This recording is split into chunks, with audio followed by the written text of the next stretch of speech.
शुरुआत में हम अभिषेक से मिलते हैं, जो एक पुराने से बस से उत्तर प्रदेश के गांव की तरफ जा रहा होता है। वो कंडक्टर से पूछते ही रहता है कि फुलेरा कब आएगा। कंडक्टर गुस्सा हो जाता है और कहता है कि जब फुलेरा आएगा तो वो बता देगा, वो उसे किडनैप थोड़ी ना करेगा। एक फ्लैशबैक में अभिषेक को दिल्ली के एक मॉल में देखते हैं उसके कॉलेज फ्रेंड प्रतीक के साथ। और अभिषेक थोड़ा नाखुश है अपने इस जॉब को लेकर, क्योंकि ये सरकारी नौकरी पहले तो अभिषेक का बैकअप ऑप्शन था, पर अब अभिषेक के पास ये ही एक ऑप्शन है। उसका फ्रेंड प्रतीक एक कॉर्पोरेट जॉब कर रहा है और अभिषेक से ज्यादा कमा रहा है। अभिषेक को भी ऐसा ही काम चाहिए, पर प्रतीक अभिषेक को समझाता है कि अपने जॉब को तू एक एडवेंचर की तरह देख। तू एक गांव में रहेगा, वहाँ डेवलपमेंट कराएगा, बिल्कुल स्वदेश फिल्म की तरह।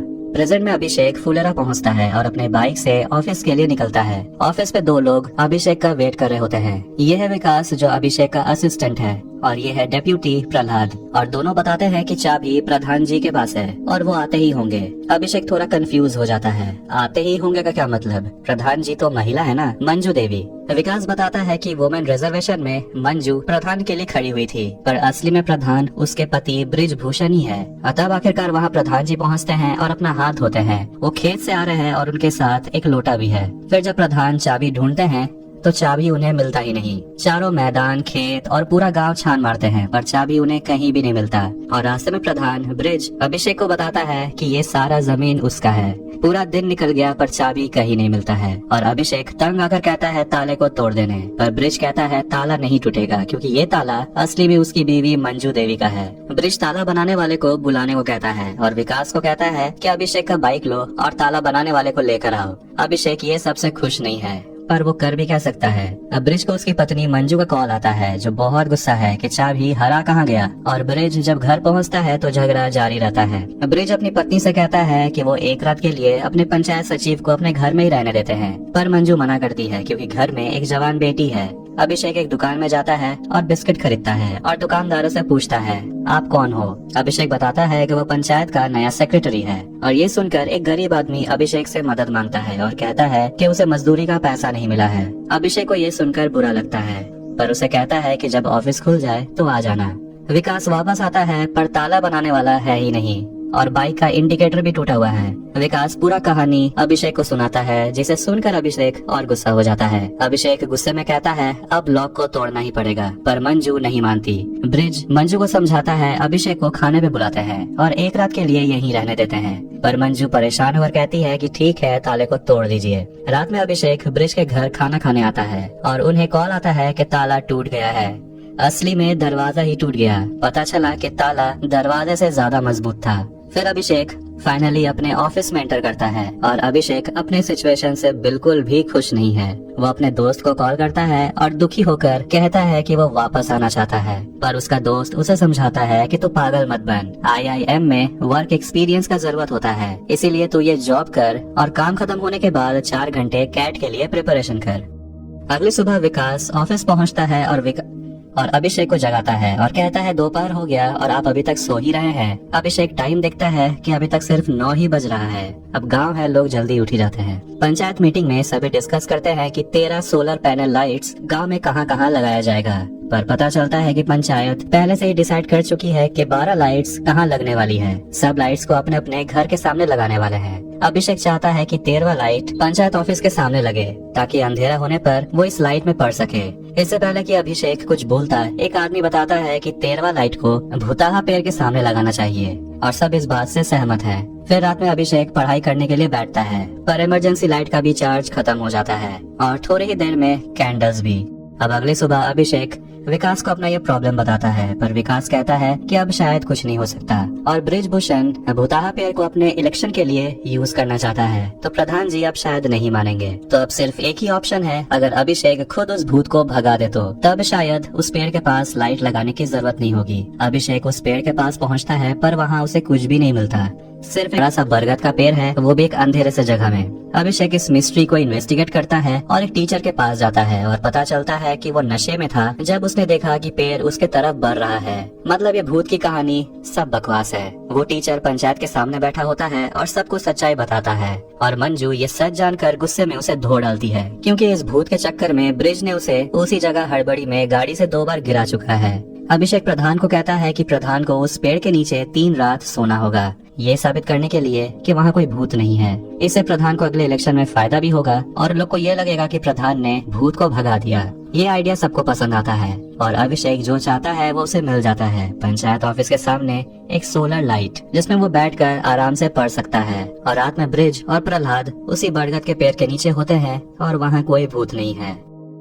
अभिषेक को अब फुलेरा गांव थोड़ा बहुत ठीक लगने लगा है। वो अपने लिए एक चेयर खरीदता है, चक्के वाली कुर्सी, ताकि वह पंचायत ऑफिस में आराम से बैठकर काम कर पाए। गांव का एक आदमी परमेश्वर अपनी बेटी का शादी कराने वाला है और ब्रिज से वो मिलता है और अपना प्रॉब्लम बताता है कि दूल्हे का एक रिक्वेस्ट है कि वो रात में एक अलग रूम में रहना चाहता है, बाकी बारातियों के साथ स्कूल में रहना नहीं चाहता। प्रधान अभिषेक को कॉल करता है और पूछता है कि क्या वो दूल्हे को अपने ऑफिस में एक दिन के लिए रहने देगा, पर अभिषेक ना कहता है क्योंकि उसे पढ़ाई में प्रॉब्लम होगी। ब्रिज अभिषेक की बातों को समझता है, पर परमेश्वर ब्रिज को कहता है कि एक सचिव प्रधान की बात को टाल रहा है। ये सब हो रहा है उस चक्के वाली कुर्सी की वजह से। जिसके बाद अभिषेक के ऑफिस को साफ करवाया जाता है, जो अभिषेक को अच्छा नहीं लगता और उसके ऊपर से उसे परमेश्वर का काम करना पड़ता है। और विकास उसे समझाता है कि गांव में जब शादी होता है तो सब मिलकर जश्न मनाते हैं। तो वहीं ब्रिज प्रहलाद से उस कुर्सी के बारे में बात करता है और प्रहलाद ब्रिज को कहता है कि आप भी ये कुर्सी खरीद लो, पर इससे ब्रिज और अभिषेक बराबर के हो जाएंगे।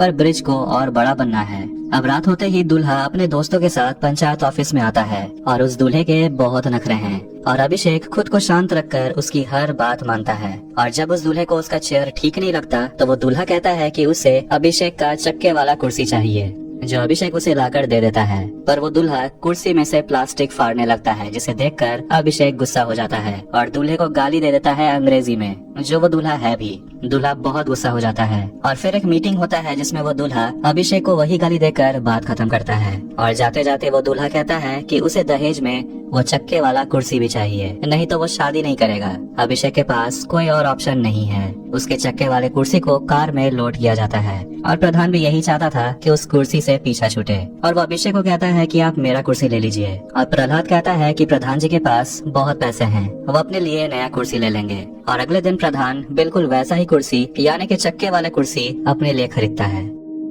अभिषेक और पूरी पंचायत गांव के अलग अलग जगह पे जाती है जहां स्लोगन्स को पेंट किया जा रहा है, लोगों को जागरूक करने के लिए, ताकि एक परिवार में 2 से ज्यादा बच्चे ना हो। डेप्यूटी प्रहलाद कहता है कि ये स्लोगन लिखने से कुछ बदलने वाला है नहीं, लोग जितना चाहे उतना ही बच्चा पैदा करेंगे।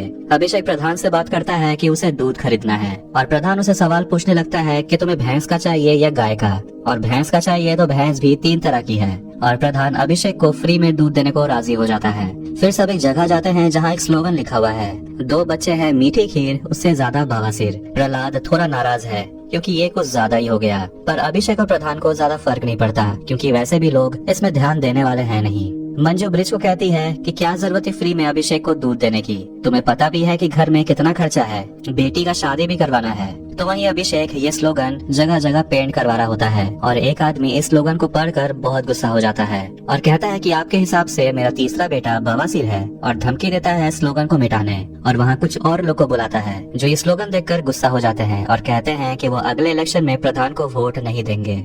अभिषेक ये बात प्रधान को बताता है और प्रधान स्लोगन को मिटाने को बोलता है, पर अभिषेक ये नहीं कर सकता क्योंकि ये ऑर्डर सीधा बीडीओ ने दिया है और ये करने पर अभिषेक की नौकरी भी जा सकती है।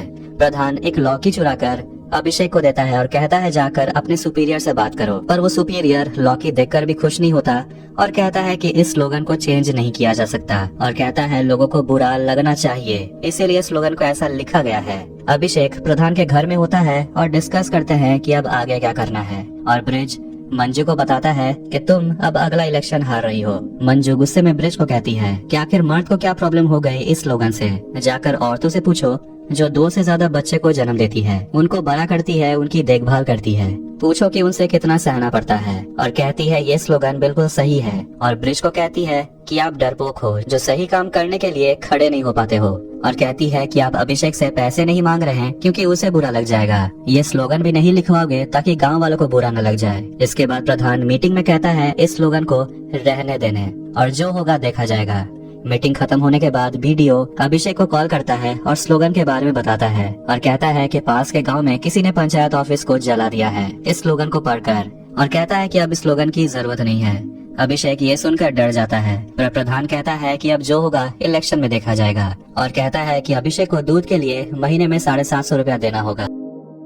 अभिषेक रात में डिनर बना रहा होता है। तभी अभिषेक अपने फोन में अपने फ्रेंड प्रतीक का एक फोटो देखता है जो पार्टी कर रहा होता है, क्योंकि आज फ्राइडे है। अभिषेक को खुद के लिए बहुत बुरा लगता है। फिर वो खुद के लिए 2 बियर का बॉटल खरीदता है और अभिषेक ऑफिस के बाहर बैठकर बॉटल के साथ एक सेल्फी लेता है, पर वो इस फोटो को इंटरनेट पे पोस्ट नहीं करता।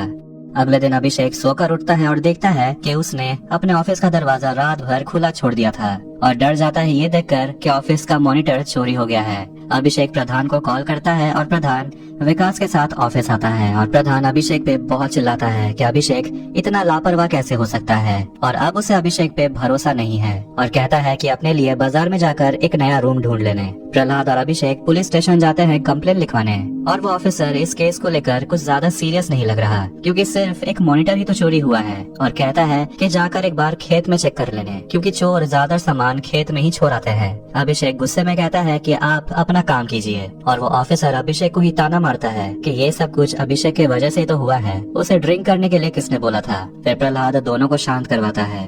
पुलिस स्टेशन से निकलते वक्त अभिषेक प्रहलाद को कहता है कि वो अपने लिए एक रूम ढूंढने जा रहा है फकौली बाजार, पर प्रहलाद अभिषेक को कहता है कि प्रधान जी के बातों को दिल पे मत लीजिए और गांव चलने को कहता है। अभिषेक थक चुका है ये देखकर कि सबको मॉनिटर चोरी होने के बारे में पता चल चुका है, और अभिषेक नया मॉनिटर का दाम ऑनलाइन चेक करता है। इन्वेस्टिगेटिंग ऑफिसर आता है और अभिषेक से बेतुके सवाल पूछता है कि आपने कितनी पी थी, कहाँ बैठ के पी थी, और ये सब सवाल सुनकर अभिषेक गुस्सा हो जाता है। ऑफिसर अंदर जाता है और अभिषेक का कैट का बुक्स देखता है, और ये जानकर कि अभिषेक सिर्फ 2 बॉटल ही पिया था, वो सोचता है कि सिर्फ 2 बॉटल पीने से किसी की हालत इतनी कैसे खराब हो सकती है कि वो दरवाजा बंद करना ही भूल गया, और सोचता है कि शायद अभिषेक ने ही चोरी किया है। प्रधान इस बात को नहीं मानता, पर ऑफिसर बताता है कि अभिषेक MBA की तैयारी कर रहा है और उसे पैसों की भूख है, और पैसों के लिए ही उसने मॉनिटर चोरी किया है।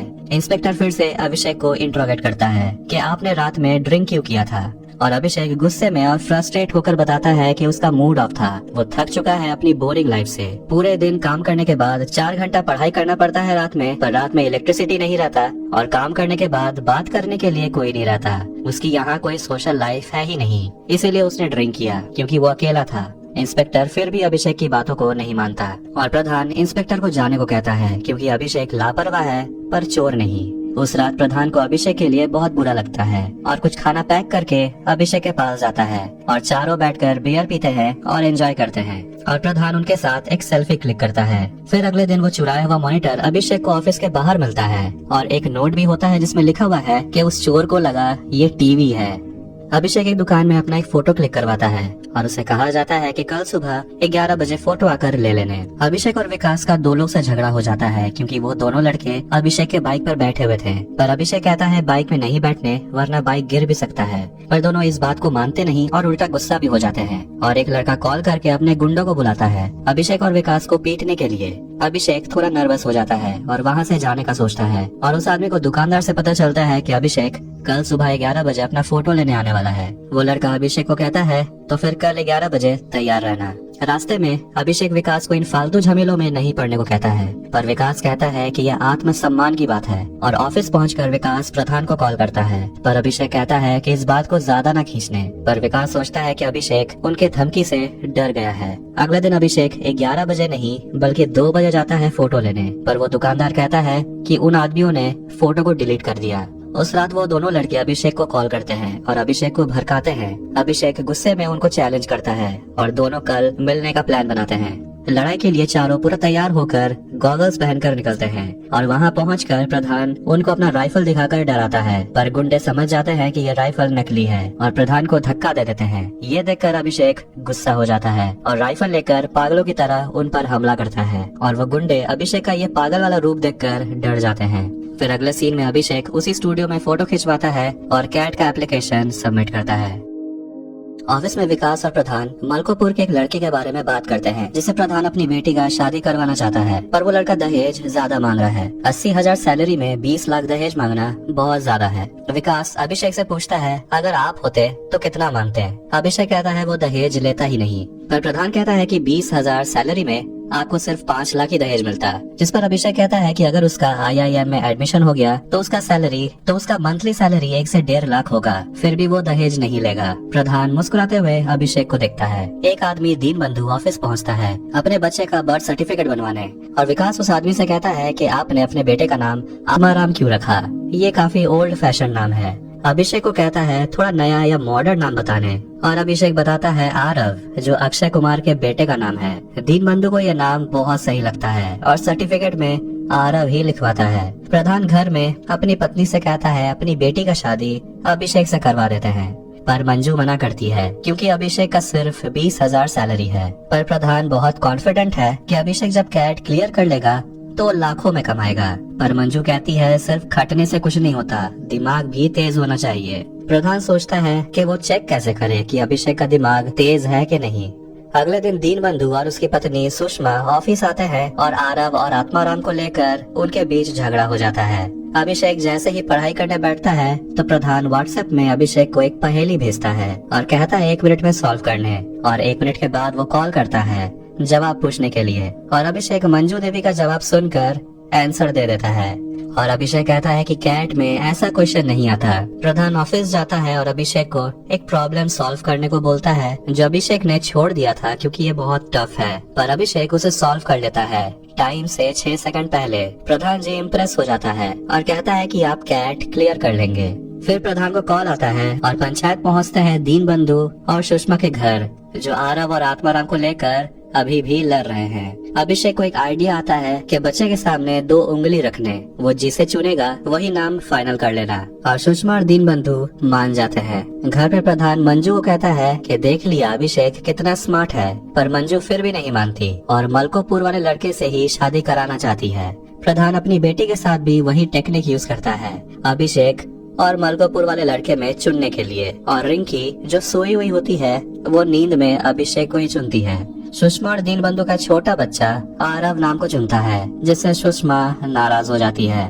2 हफ्ते के बाद अभिषेक कैट एग्जाम देकर आता है, पर वो खुश नहीं है और वो खुद को अपने रूम में लॉक कर लेता है, और लगता है अभिषेक का कैट एग्जाम अच्छा नहीं गया।